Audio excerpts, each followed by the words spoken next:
تصور کن تمام چیزهایی که توی کتاب‌های مدرسه، فیلم‌ها و سریال‌ها درباره ایران باستان خوندی و دیدی فقط یک مشت دروغ، شایعه یا تحریف تاریخی باشه.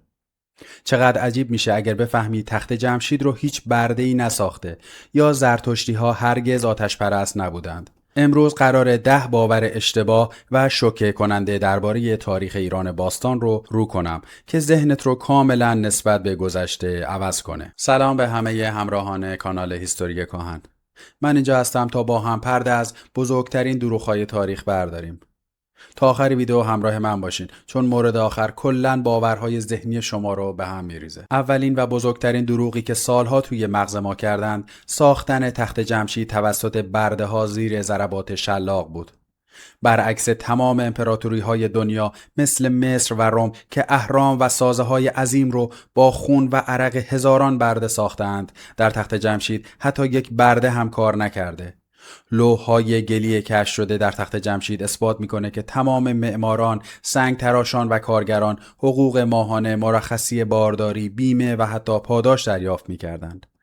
دومین اشتباه رایج آتش پرست خواندن زرتشتیان و مردم ایران باستانه. خیلی‌ها فکر میکنن ایرانیان باستان آتش رو میپرستیدند، اما حقیقت اینه که در آیین زرتشت آتش فقط نماد پاکی و قبلگاه برای توجه به خدای یگانه یعنی اهورامزدا بوده. دقیقاً مثل کعبه برای مسلمانان یا صلیب برای مسیحیان، ایرانیان باستان هرگز آتش رو خدا نمیدانستند. جالبه نه؟ این تازه اول راهه.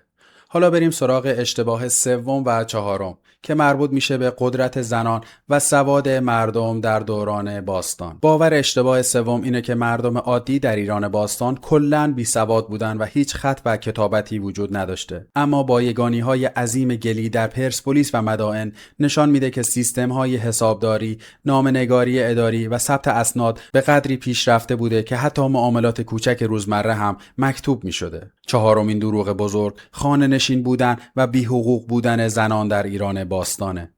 در خیلی از فرهنگ‌های کهن زن فقط یک دارایی محسوب می‌شد، اما در ایران هخامنشی و ساسانی زنان فرماندهی نیروی دریایی مثل آرتیمیس رو بر عهده داشتند. کارگاه‌های بزرگ اقتصادی رو مدیریت می‌کردند، حق مالکیت مستقل داشتند و حتی در دوره ساسانی زنانی مثل پوراندخت و آزرمدخت به مقام پادشاهی امپراتوری رسیدند. تا اینجا کدوم یکی از این حقایق بیشتر سورپرایزتون کرد؟ توی کامنت‌ها برام بنویسین.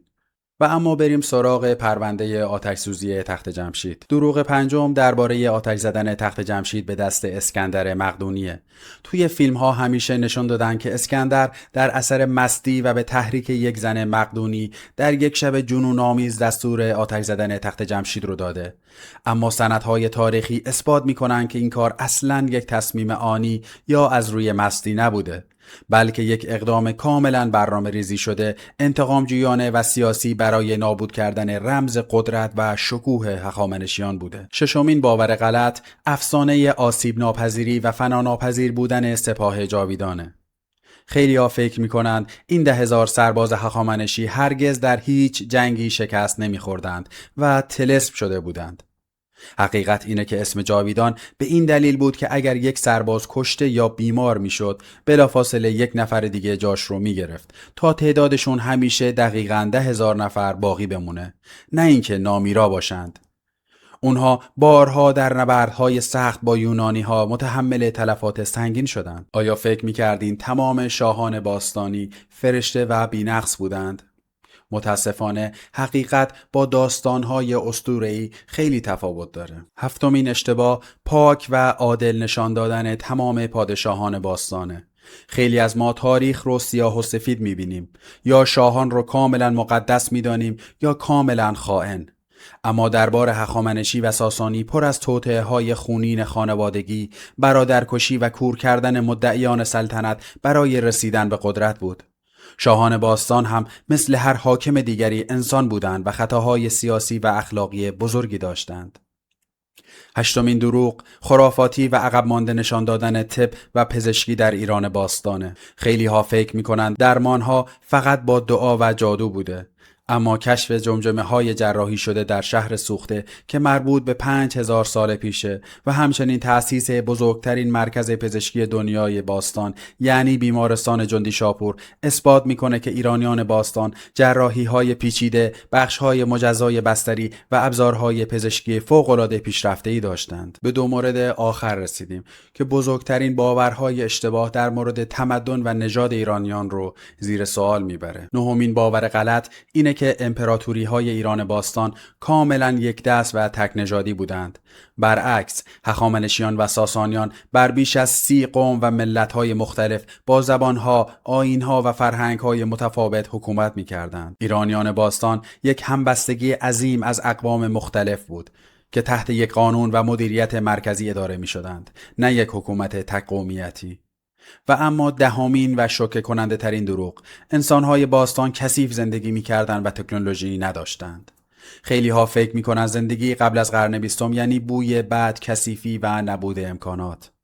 اما ایرانیان باستان 2500 سال پیش سیستم‌های تهویه مطبوع یا همان بادگیرها، یخچال‌های کویری برای نگهداری یخ در تابستان، قنات‌های زیرزمینی و کانالکشی فاضلاب در صخره‌ها ساخته بودند که حتی مهندسان امروزی رو هم شگفت زده می‌کنه. اگر این ویدیو نگاهت رو به تاریخ عوض کرد، حتما لایکش کن و کانال هیستوری کهن رو سابسکرایب کن و توی کامنت‌ها برام بنویس کدومی که از این 10 مورد برات عجیب‌تر بود.